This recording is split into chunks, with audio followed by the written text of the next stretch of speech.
Okay guys, tell us a little bit about yourselves. So we're HeavyFeet, production duo based in Manchester. I'm James. I'm Mike. Oh god, we sound like we're on the radio. Yeah, we do.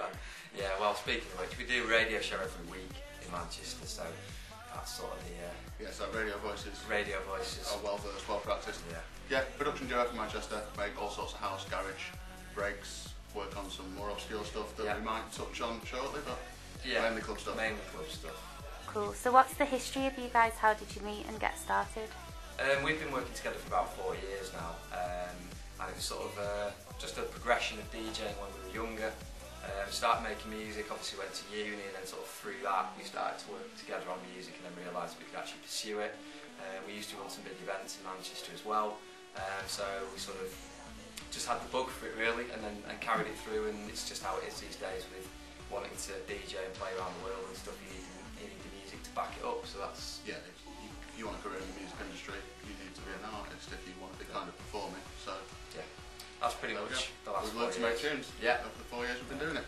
So how would you describe your sound for anybody that's not heard of you guys before? Ooh. You think that is a question we should be really good at answering, wouldn't you? But kind of not. I mean, it's a melting pot of like the general influences of music that we've been into when we were younger. But I suppose ultimately, like we said, it's sort of house and garage and breaks, and a bit of jungle thrown in there as well, really. But it's got an urban twist to probably what you'd largely call white man's music. Yeah. But at the same point, like we have a big following in the urban community, but then we also like are really into like 90s rave stuff. So it's like the 90s rave meets urban, maybe that's the vibe. The most terrible, concise description of what we do. Yeah. So you guys have got some new releases coming up. Do you want to tell us about those? Yes, just Sunday just gone, I think, Backfoot, our new single with Nate James, multi-MOBO nominated artist, released on Champion Records. There's a video online on YouTube which you search Backfoot, I'm sure you'll come across.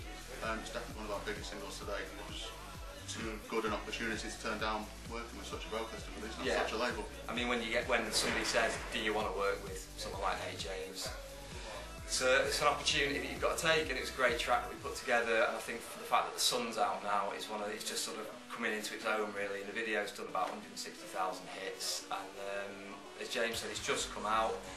Some really good remixes on there from the likes of the Y Boys, who've remixed Lady Gaga and people like that. Really enjoying what that's doing for us at the moment. Yeah, Champion Records as well, sort of the label that put Robin S out in the 90s, Sandy B, that sort of stuff. All those big hits. That's where we came from. It's ideal to be released on a label like that. And you've even got celebrity followings like Alan Carr and Got Kwan now. Yeah, that's all our doing. Nothing's doing Nate at all. No. Basically, like Nate just knows everybody basically in London, and he's been trying to get a few people to tweet about the video. All of a sudden we had Alan Carr tweet about it, and he's got some 2.5 million followers or something, which is very pleasant. Yeah, he's definitely got a more interesting social circle than we have, unfortunately. And then obviously he knows Got Kwan as well, so there was a little tweet from him as well, which was nice. So it's always good to have additional exposure. Yeah, reaching a different market, isn't it? That's all about. So you've done a lot of radio stuff recently. Do you want to talk us through that and tell us what you've got coming up? Well, yeah, we've been honing our presenting skills on Unity Radio for the last year or so. We have a show on Saturday night, 11 till 1, and we got the opportunity to be a homegrown resident on DJ Target's show on 1Extra on Sunday night, and it was a great little opportunity to get down, play our music again to a different audience that we probably wouldn't normally reach. Be in the studio, have a chat with the guys, talk about our music, and sort of put ourselves forward like this, but on the radio again. Showcasing what we do.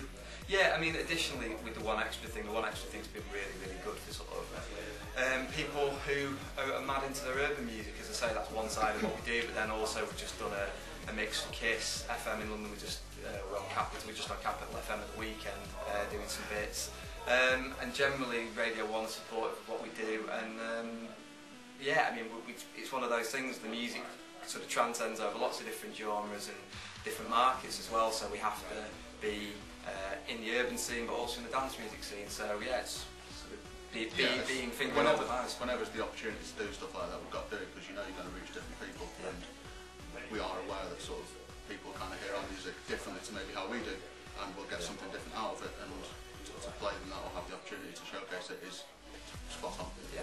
And so we've got the summer season fast approaching, we've got festivals over here, and also Ibiza. Do you want to talk us through what you guys are going to be doing? It's like summer out there today. Yeah. We could just go and have a rave out there. Yeah, it's pretty summery in Manchester today. Yeah. March. I know. Well, basically, I think the plan is we've got a few UK shows coming up. We're playing in Scarborough on Saturday for some friends of ours. We run a night course sessions, which is always a really good rave. There's not a huge amount else going on in Scarborough these days, so it's sort of all the kids just to blow out at the end of the month. So that should be fun.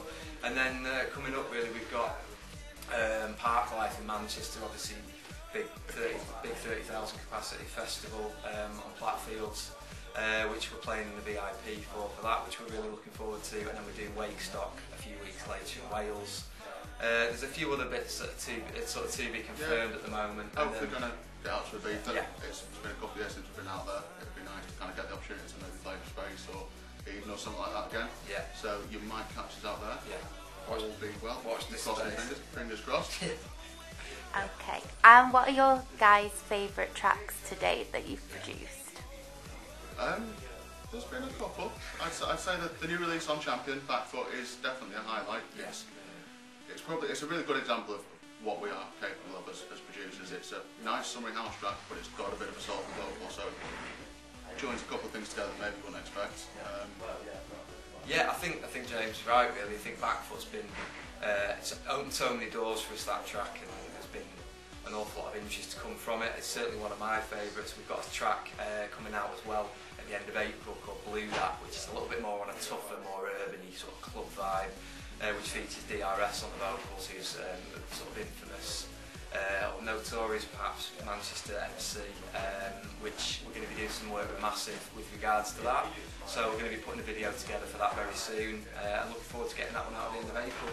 Yeah, now I'm thinking about it, actually, there's loads of favourite tracks. Yeah, well, yeah, I know, and then there's all the remixes we do, because we do a lot of remixes. We remix for Skepta and DJ Zink and Roisin Murphy and Ted Byers and people like that. So lots of pop stuff, but then also lots of urban and underground stuff. So what does the future hold for you? Where do you want to go? What do you want to be remembered by? Well, that's a big question. Where do we want to go? I suppose short term, our objectives are pretty simple and straightforward. It's to get better at what we do, to be a more profiled artist, to work with kind of, not necessarily bigger artists, but to work with people that know their craft. Because when you're working with someone that can write a song, when you're working with someone that's an amazing vocalist, when you're working with someone in the studio that really knows what they're doing on the production front, it makes you up your game and it makes you kind of release or produce a better product. And as long as we're doing that, sort of consistently improving, I'm happy. That's a short-term thing, I suppose. Yeah. Step by step. It's short-term, but I guess it's one of those things that will continue. It's always about making a better product and putting it out there, and reaching a bigger market really with what we're doing, and without being too businessy about it. I suppose essentially, the music will continue to develop and continue to reach different people. There's big plans to kind of create an empire, you know, take over the world, that sort of thing. Yeah. Have record labels, manage artists, sort of release under all different monikers, all different styles of music. There's lots of things that we want to do really, but ultimately it's going to come from the music that we make as HeavyFeet, and then we'll expand. And you know, the fact that we've been going for 4 years, we can go off and tour in places like Australia for 2 or 3 weeks at a time, and we have that international fan base. You know, it might only be small now, but again, it's about developing that through the music that we make. It gives you that platform to be able to kind of go and do different stuff, which is, it keeps it interesting for us and it allows us to progress. So learn new things, do more things. Anything we could do, we probably want to do it. Yeah. So this is a question that we always ask people at Massive. If there was one person that you could do a collaboration with, like the ultimate person, who would that be? Well, we've been asked this question a few times. I've got a better answer now. Oh, yeah, okay. Right, what's your answer? There's one vocalist at the moment that I would absolutely love to get on the track. I've got no idea how it would pan out, but I have a great track in my mind, and that's Rihanna. Right. I'd go with Rihanna, or I'd go with someone like Drake, to be honest, because I'm a big US music fan. But then again, as I say, we get asked this question a lot, and you have to then sort of represent the UK as well. And I think, you know, working with someone like Wiley is certainly on my list of people to work with. And I think it's very achievable, really. If you keep the camera rolling for about half an hour, we'll probably come up with a load more great options. It'd be great to collaborate with someone like, I don't know, someone like Chasing Status on Nero as well. And I think the Nero's we've had to collaborate with really was on the video shoot for what's it called? Sweet Sensation. Blind Faith. Blind Faith. Blind Faith. Yeah, we leave Bailey. We did the warm up there on the video set, which was great. And I know Mike, our manager, knows those guys very well. So maybe one day. It's nice to see those sort of guys in action that are sort of repping the UK scene pretty well at the moment. And yeah, to be able to work with someone like that, or kind of get to a point where we can do something along that sort of level, would be awesome. Great. Perfect. Thank you.